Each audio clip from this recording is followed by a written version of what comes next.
I finally attended my first MMA event at Global MMA Series held at AV Fitness in Mina Rashid, Dubai, hosted by the one and only Bhupesh Kamble. The fights heavily featured fighters from Russia and Brazil. I mean, these countries are to MMA what India and Australia are to cricket. That's right, suck it England.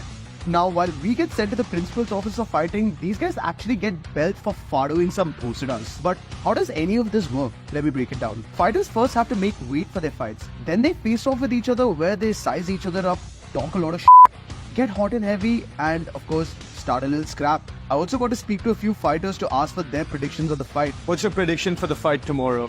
¿Cuáles son tus expectativas para la pelea de mañana? But they all ended up taking the end. I swear to God, I feel like I have that Drake's curse with fights minus the real blessing that he has in his pants. Then we have fight day with each fight having 3 5-minute rounds and championship fights having 5 5-minute rounds.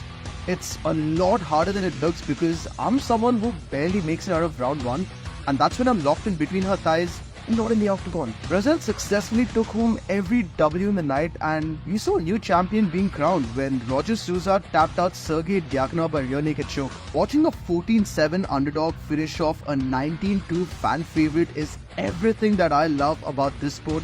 So follow along for more MMA related bakchudi, and I'll see you guys on the next one.